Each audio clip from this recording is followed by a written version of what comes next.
Le terrain précédemment balisé et miné. Mais mort ou vif, seul contre l'objectif. Ton dispositif du marshmallow pour les gars de la Shadow. MNLK, Adoum, on est là, c'est les boss bazar, bizarre, c'est yo. Bizarre.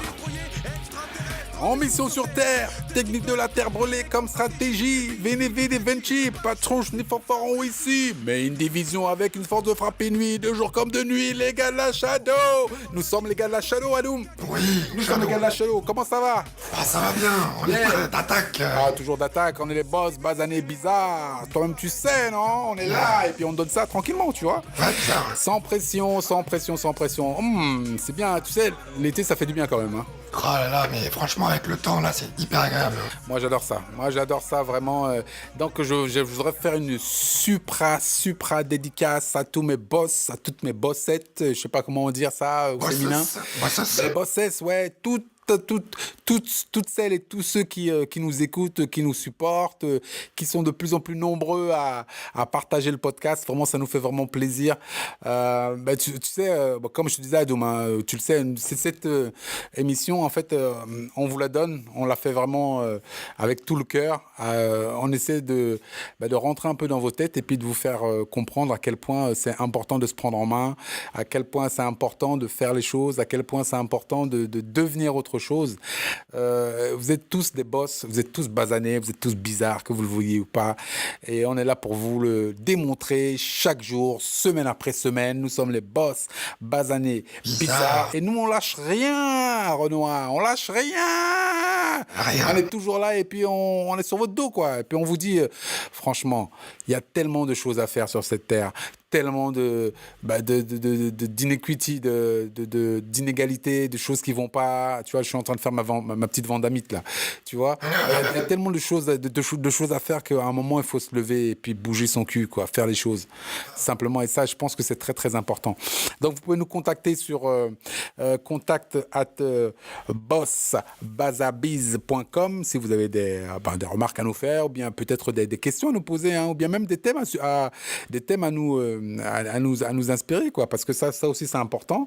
La page Facebook c'est Boss Bazabiz, l'Instagram c'est Boss Bazabiz et le Twitter c'est @BossBazaBiz. Yo, Adoum, on est là. Donc en fait, tranquillement, on fait ça entre nous. Il n'y a pas de cérémonie, pas de cérémonial. On fait ça, on n'est pas payé. Tout ce qu'on vous demande, s'il vous plaît, c'est de ramener un auditeur supplémentaire pour propager la bonne nouvelle simplement, quoi, et puis montrer que les basanés peuvent s'organiser, faire des choses, aller plus loin, et puis simplement propager la bonne nouvelle, parce que je pense que c'est important, et c'est aussi un discours qu'on n'entend pas souvent. Tu vois, souvent on entend des gens qui sont dans la victimisation. Oh non, tu sais, nous les basanés c'est compliqué en Europe. Oh non, tu sais, nous les basanés c'est compliqué en Amérique. Oh non, tu sais, nous les basanés c'est compliqué en Afrique. Oh ouais, fuck that shit, man. Prends ton destin en main. Dédicace pour tonton David, issu d'un peuple qui a beaucoup souffert. Oui, mais tu sais, on sait qu'on a beaucoup souffert, mais à un moment, il faut arrêter. D'autres peuples ont beaucoup souffert. Mais à un moment, il faut faire les choses, c'est tout. Donc, on lève son cul et puis on va faire les choses, simplement. Tu vois, moi, j'entends des inepties à la radio, à la télévision, sur des gens qui sont non, tu sais, on devrait faire plus comme ci, on devrait faire plus comme ça. Nous, on n'est pas suffisamment représentés, mais hey, tu pèses rien. T'as pas voix au chapitre. Oh, dans le PIB, tu pèses mes couilles. Donc, on te donne mes couilles. Donc voilà, donc viens pas réclamer quoi que ce soit parce que rien ne t'est dû. On n'a rien à te donner. Quand tu auras prouvé que tu peux faire quelque chose, lever ton cul, faire une entreprise et créer de la valeur, là tu pourras commencer à discuter. Viens à la table de négociation. Mais tu ne veux pas venir en majordome ou bien en serveur. Tu viens, le serveur, il vient, il se pose comme ça, et puis il dit, oh, écoute, franchement, je suis ton employé, je dis, hey, ferme ta gueule, ramasse le plateau et viens me servir. Mais c'est tout ce que tu as, mais non, c'est tout ce que tu as à faire. Si tu veux avoir vos chapitres, ok, crée ton entreprise, moi je te prends comme prestataire, et là on discute dans une autre relation. Tu vois ce que je veux dire? Mais t'es mon serveur et puis tu commences à me dire, ouais, mais non, les droits, les ceci, mais ferme ta gueule. Gagner son Mais oui. autonomie. Être C'est vrai. autonome. Mais oui, à un moment, il faut arrêter, quoi. Il faut arrêter. Donc, à un moment, tu sais, rien n'a jamais été donné aux gens. Les gens doivent arracher leur liberté. Et ça, c'est essentiel. Tu dois arracher ta liberté. Mais cette liberté, tu l'arraches comment? Tu l'arraches avec ton business. Fais en sorte que ton business soit fort. Fais en sorte que ton business soit valeureux. Fais en sorte que tu aies de l'argent pour pouvoir te poser à la table de négociation et dire « Hé, ça, je veux pas ». Pourquoi? Parce que moi, j'ai 10 millions de personnes derrière. Si je fais un signe, c'est 10 millions de personnes, on arrête tout. Donc, je peux handicaper l'économie. Donc, on va faire un bras de fer, je peux faire des choses. Mais si tu n'as pas ce pouvoir, ben, ferme ta gueule et casse-toi. Tu vois? C'est juste ça, quoi. Et voilà. Donc, moi, franchement, il y a des trucs qui m'exaspèrent. Parce que, tu sais, ça fait, je sais pas, plus de 40 ans que je suis en France. Je suis un basané exilé qui a des velléités de retour au pays, tu vois. Mais quelque part, ben, écoute, je suis pas chez moi. Moi, je veux bien, on dit, ouais, ceci. Mais je suis pas chez moi. Tu montes, tu peux le faire comme tu veux. J'ai passé 30 ans ici. Oui, ok, d'accord. Oui, j'ai une âme européenne, forcément, puisque j'ai grandi là, j'ai vécu là, etc. Mais au fond du fond, quand tu vas au fond du problème, moi, je veux créer de la valeur pour peser sur les décisions futures. Si tu ne peux pas venir comme ça, te plaindre et croire que tu vas y arriver parce qu'on va te donner quelque chose. La liberté ne se donne pas, elle s'arrache. Et elle s'arrache justement par le poids que tu pèses. Donc pèse quelque chose et reviens, on en discute. Et le poids peut être économique, ou le poids peut être aussi le nombre de personnes, comme tu disais, de followers, et pas followers virtuels comme sur Facebook, Twitter ou Instagram ou que sais-je, quel autre réseau social. Le poids du réel, en fait. On parle vraiment de l'économie réelle. Après, dans ce que tu dis, en fait, j'ai l'impression aussi que c'est pas la faute de certaines personnes.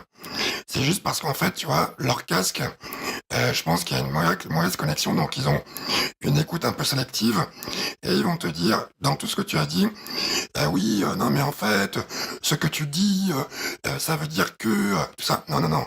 On a bien parlé français, on a bien parlé la même langue. Tout à fait. On a juste dit, arrêtons le bullshit. Lève ton cul. Voilà, lève ton cul. Pourquoi? Parce que tout simplement, si on prend comme modèle les Noirs américains, si on prend comme modèle Mais certains tu pays... parles de noirs? Bon, c'est vrai. Si on prend comme Je t'ai modèle... attrapé. Ouais, non, merde, je vais rire. Si on prend comme modèle les Nord-Américains, c'est à partir du moment où ils ont pesé économiquement qu'on a écouté ce qu'ils ont dit. Et donc, ce que nous on préconise, c'est tout simplement ça, parce que, en fait, ce qui se passe, c'est que faire du déclaratif, surtout lorsque tu es payé pour en faire, ça rejoint ce qu'on a dit sur un podcast précédent, c'est-à-dire c'est un peu comme des amis qui m'ont dit « Ah ouais, c'est génial, putain, Doom, Facebook c'est gratuit, putain, ils sont trop gentils ». Quand c'est gratuit, c'est toi le produit. Exactement. Quand quelqu'un te vend quelque chose qui ne te fait pas avancer, mais qui te le vend avec insistance, pose-toi la question, si lui n'avance pas pendant que toi tu stagnes. Donc à un moment donné, si la personne peut te faire du déclaratif, déclamer des choses, parce qu'à un moment donné, à part d'être poète ou écrivain, bien maîtriser la langue française, c'est pas forcément quelque chose qui te valorise toi si tu n'as pas, derrière si tu ne fais pas une action. Après, pour en revenir simplement au sujet du jour qui est en fait...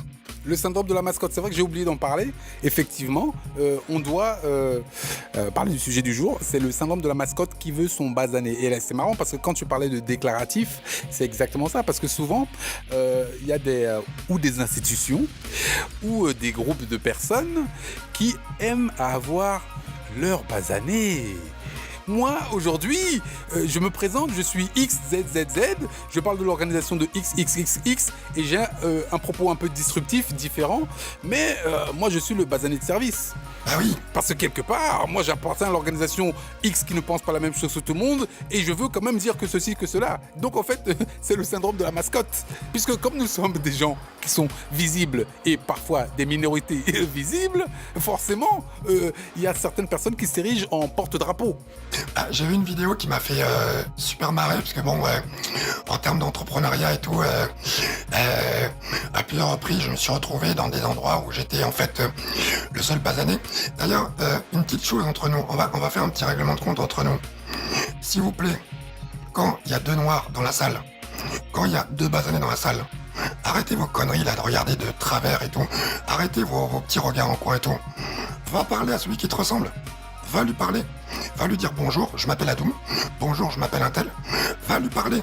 C'est quoi votre truc là de justement quand on est 2, simplement avoir passé toutes ces étapes-là, à se regarder en défiance, parce que il faut qu'on se voit comme 2 alliés, pas comme 2 personnes en opposition, parce que si on est comme 2 personnes en opposition, on joue juste le jeu qu'on voudrait qu'on joue, ça veut dire la carte de la division.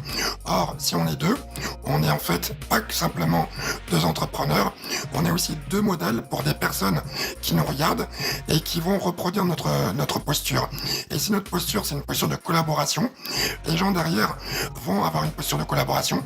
Et si nous, on a une posture d'arrogance et de se regarder de haut, les gens derrière vont nous regarder de haut. N'oublions pas une chose, et il y a une vidéo qui, donc, pour en revenir à ça, qui m'a beaucoup fait réfléchir, qui disait tout simplement en substance que un basané dans une pièce où il y a des entrepreneurs, c'est le même équivalent qu'un éléphant dans une pièce.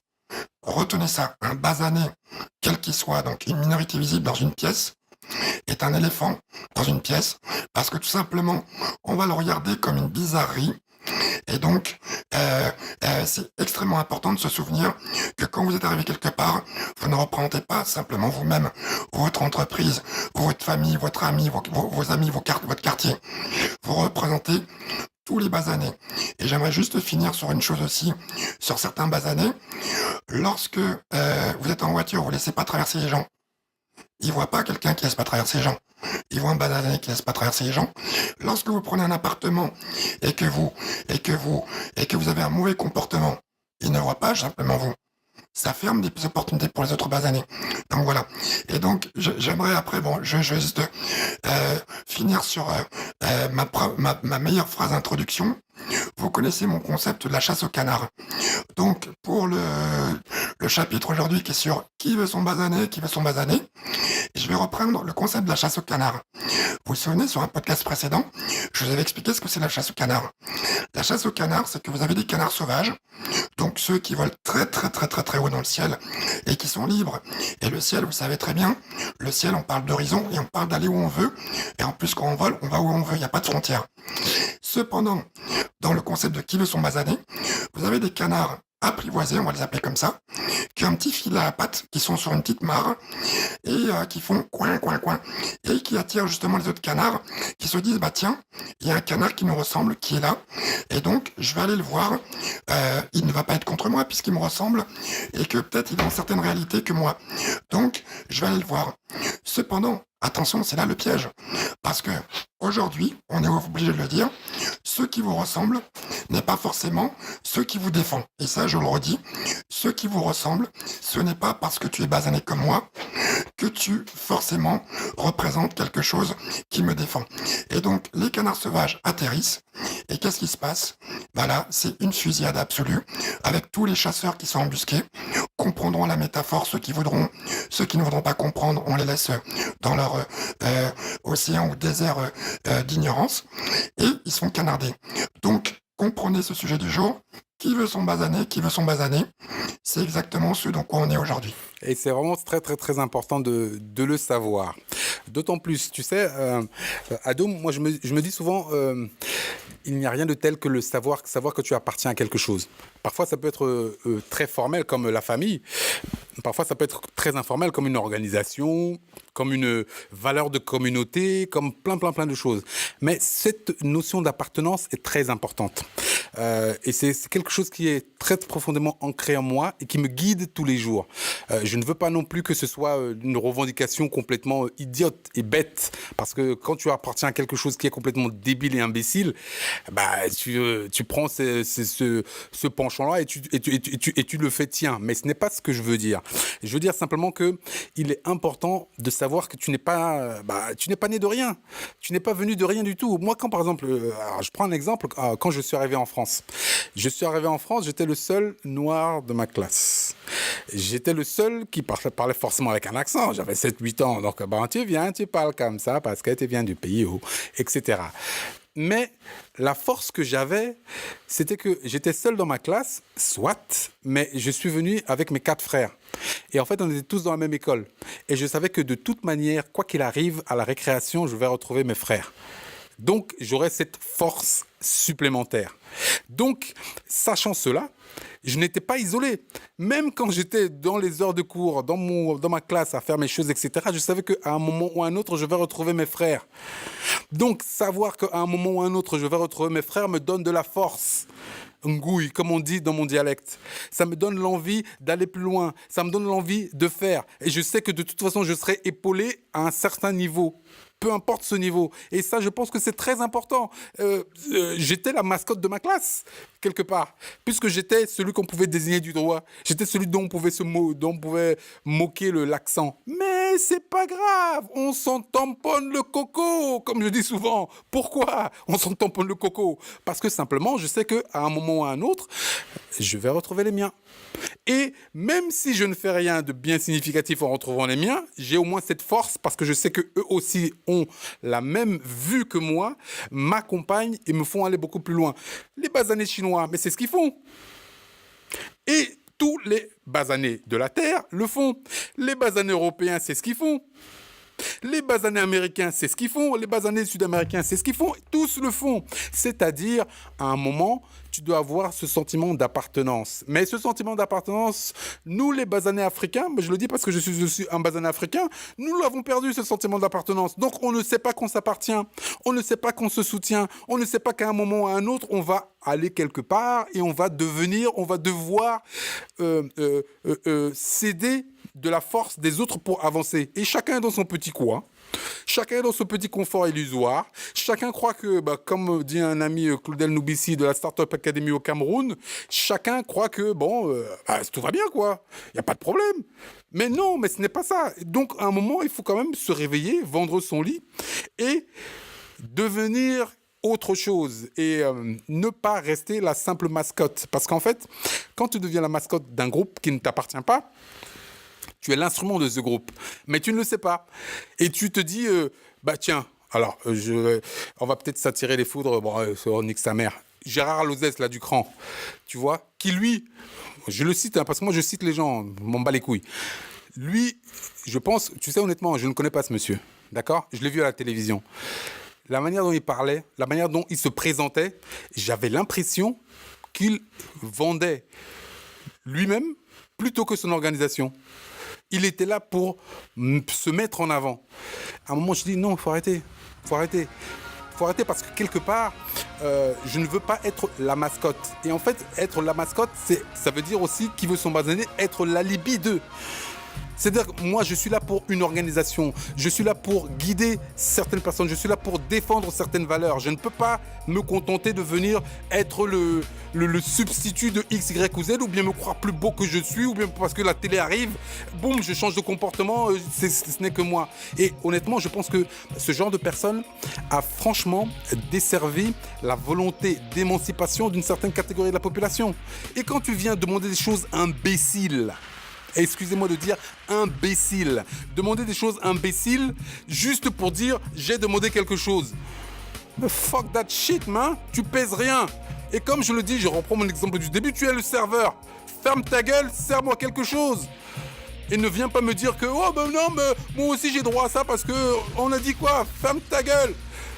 T'es pas ici. Ferme ta gueule. Ferme ta gueule. Ah ouais. C'est ça. Ah, ça m'énerve ce genre de conneries, putain. Non mais t'as raison. La dernière fois, j'étais chez moi, j'étais en train de cuisiner, tout ça. Et en fait, justement, par rapport à toutes ces personnes qui sont porte-parole d'une communauté, bon, déjà, pour être porte-parole d'une communauté, il faut en fait avoir eu une forme de légitimité de pouvoir porter cette parole. Parce que, je redis encore une fois, porte-parole, porter la parole. Et pour porter la parole, il faut que la parole, d'une certaine manière, ait été confiée. Voilà, ça j'aimerais bien redire. Donc je reprécise encore une fois, il faut que la parole ait été confiée.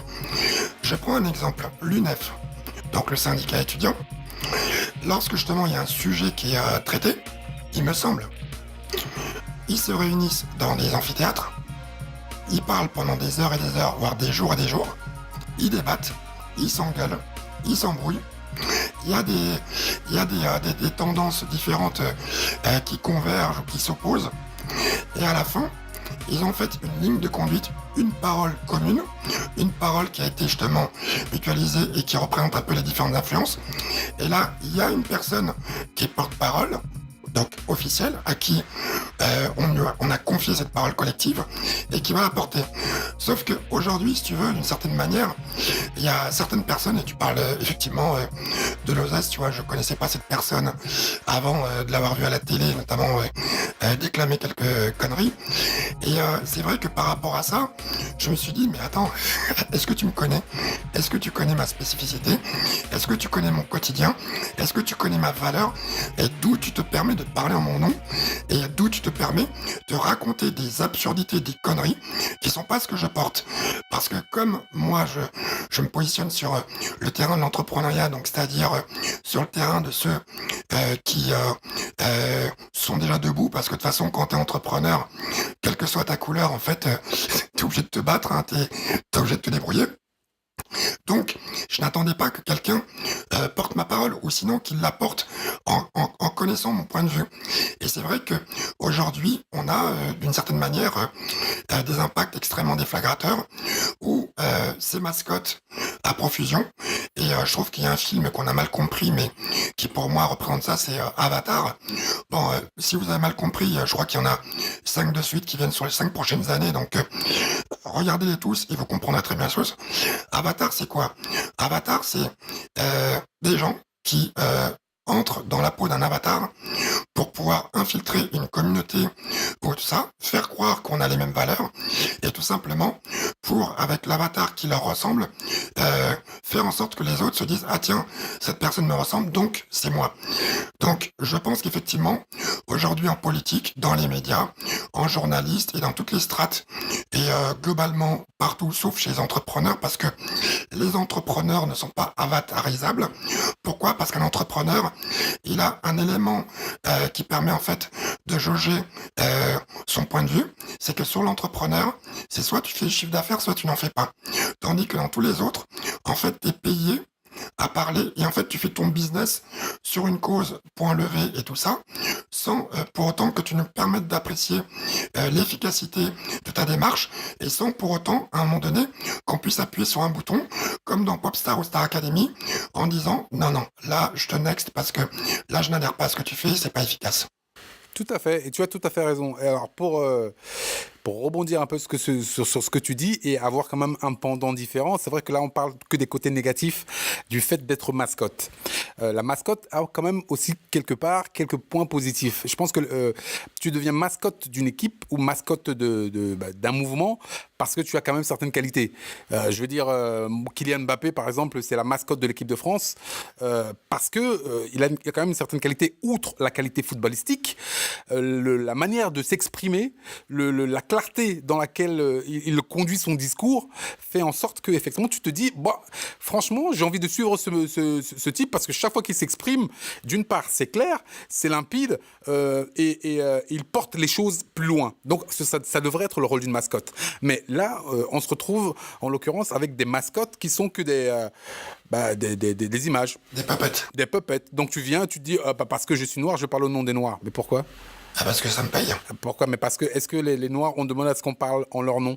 Oui. Non, mais moi, ce que je voudrais, c'est que les Noirs se lèvent, puissent créer des entreprises pour avoir voix au chapitre et peser économiquement pour pouvoir parler, justement. Mais venir comme ça, essayer d'imposer des choses, parce que, normalement, moi aussi, je veux ma part, non. Moi, je ne suis pas d'accord. En fait, ils disent qu'ils parlent au nom des sans-voix. Je suis un sans-voix, et justement, pour que je puisse parler, tu m'as juste mis un micro, et t'as mis un peu plus de son pour que ma voix, on l'entende. Donc voilà, donc c'est juste ça. C'est que, en fait, toute légitimité dans le fait de parler, c'est important, parce que là où on peut se rejoindre, c'est qu'effectivement, il y a des choses que plein de gens vivent et qui sont innommables, inadmissibles.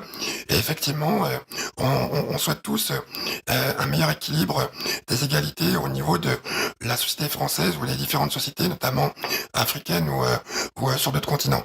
Cependant, il faut juste que sur la méthode qui est appliquée, que ce soit pas une fumisterie, parce que tout simplement, encore une fois, vous faites la démarche à la Garcimore, on sait bien suivre la main de ce qu'elle fait, et je vous incite à regarder où la main qui est dans le dos de Garcimore se trouve, et vous comprendrez qu'il y a des choses qui sont des fumisteries.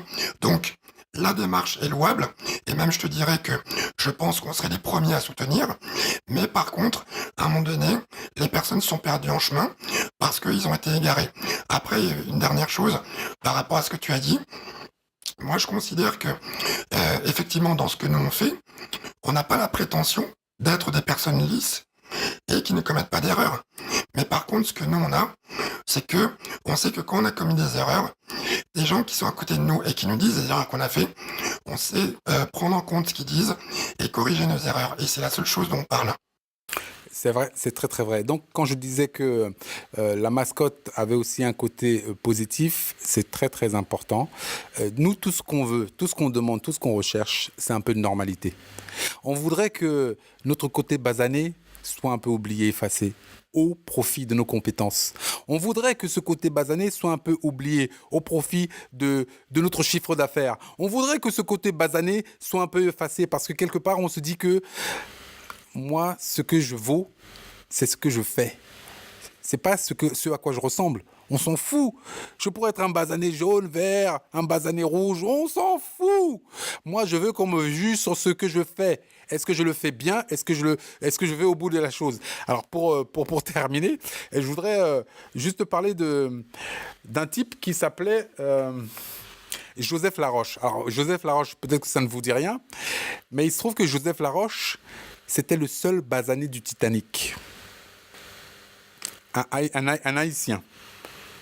Donc, ce Joseph Laroche a été normal comme tout le reste. Il a péri comme tout le reste. Et c'est cette normalité que nous voulons, que je veux personnellement, mais que je pense que nous voulons aussi. C'est-à-dire, nous voulons construire le monde vers le meilleur. Nous voulons tous aller ensemble vers le meilleur, tous basanés tels que nous sommes. Et nous voulons même périr ensemble. Si c'est notre but et notre destinée, nous allons tous périr ensemble, mais nous allons essayer d'améliorer les choses tous ensemble. Et je ne veux pas qu'on nous voit comme des basanés ou des gens qui sont à côté parce que ceci, cela. Donc, prendre une mascotte, se dire, ah, lui, il représente toutes les mascottes de tous les basanés de la Terre, et c'est lui, en fait, qui va parler en leur nom, c'est une totale bullshit. Donc, je vous dis, prenez votre destin en main. Ne vous laissez pas embrigader par quelqu'un qui va venir vous dire, ah ben non, moi, j'ai compris. Eh, les gars, j'ai compris. Maintenant, il faut aller comme ça, il faut aller comme ci, il faut faire comme ci, il faut faire comme ça. Donc, je vous enjoint de lire le livre de Serge Billet, Le seul passager noir du Titanic. Serge Billet, Le seul passager noir du Titanic. Et je crois que ça va vous donner une leçon d'humanité sur le fait de se dire, on est tous dans le même bateau, on va tous y arriver, on va tous crever ensemble, mais en tout cas, on va tous se lever pour faire les choses. Et la seule manière de faire les choses, encore une fois, je vous le dis, c'est d'être un boss basané bizarre et de faire les choses. Donc, vous pouvez, bien sûr, nous contacter, nous écrire, nous emmener des auditeurs. On sera très, très heureux de ce fait, mais franchement, je ne sais plus quoi dire, parce que je suis dépassé. Moi, parfois, je regarde ma télévision, j'ai envie de zapper, et je me dis, quelle bande de bâtards. En fait, ils nous mettent dans voilà, on appelle ça un petit vélo à Abidjan. C'est-à-dire, on te met dans un petit vélo, et tu fais des tours. Et tu ne sais pas que tu fais des tours. Tu es dans un tout petit vélo, hop, hop, hop, hop, hop, tu fais un tour, et tu reviens, et tu fais un tour, et tu reviens, et tu fais un tour, et tu reviens. Mais la vie, c'est pas ça. Tu sais, la route, elle est là, elle est grande ouverte. Tu peux prendre ton vélo, aller je sais pas où, et tu fais des tours de vélo. Et tu es content parce que tu fais des tours de vélo. Et toi, tu es sur le vélo, les autres, ils te regardent. Toi, tu es sur le vélo et tu fais des tours de petit vélo. Et tu es content. Mais c'est pas ça la vie. Si, en tant qu'entrepreneur, moi, je voudrais qu'on puisse justement se sublimer, faire les choses, tout défoncer, et voilà, c'est ça qui compte, quoi, tu vois. Franchement, c'est des sujets, en fait, je pense que quand on me lance dessus, je deviens un peu inarrable, parce que là, j'ai envie de leur dire, arrêtez de nous prendre pour des jambons. vous nous enfilez à longueur de journée, vous nous racontez tout que des conneries, et nous on est là, on doit gober toutes vos putains de couleuvres et puis se dire que non, tout va bien. Bah, c'est surtout des plus jeunes qui gobent. Et il y avait un exemple par rapport à Black Panther, donc tout le monde qui levait le poing en l'air, Black Panther, Black Panther, Black Panther. Et j'ai écouté un podcast de Jay Jones qui s'appelle Black Entrepreneur Blueprint, et qui a dit une chose. Il dit, mais Black Panther, vous y croyez? Mais Black Panther, ça appartient à Disney. Donc, Black Panther, lorsque vous avez pris votre billet pour aller voir Black Panther, qu'est-ce qui vous a empêché de sortir et d'aller prendre le même billet que vous avez dépensé et aller l'investir sur des entreprises détenues, pas simplement par les blacks, mais par des entreprises des minorités visibles, et tout simplement pour encourager. Qu'est-ce qui vous empêche? Parce que si Black Panther a ramené des milliards, il aurait fallu qu'il y ait un impact aussi pour des entreprises détenues par des minorités visibles et qui aurait permis de faire les choses. Et là, ça aurait permis justement de sortir de ce qu'on vous dit du rôle de la mascotte, qui est juste là à amuser la galerie, et de pouvoir être concret dans votre prise de parole et dans votre engagement, et où du coup, on aurait pu être comptable de ce qui a été réellement fait au-delà des mots. Parce que les mots c'est facile, les actes c'est beaucoup plus difficile. Oh, merci Adoum, quelle douce parole à mon oreille. C'était Boss Basané Bizarre. On est là pour vous, toujours. Ramenez-nous des auditeurs et partagez la bonne nouvelle. On est là, Boss Basané Bizarre. On se retrouve la prochaine fois. C'était Menelik et Adoum. Et Menelka. Yeah, yo. Yes. Donc les Basanés d'Afrique centrale sont là et represent. Basané. Mais une division avec une force de frapper nuit, de jour comme de nuit, les gars de la Shadow. Yeah. Harakiri pour code d'honneur.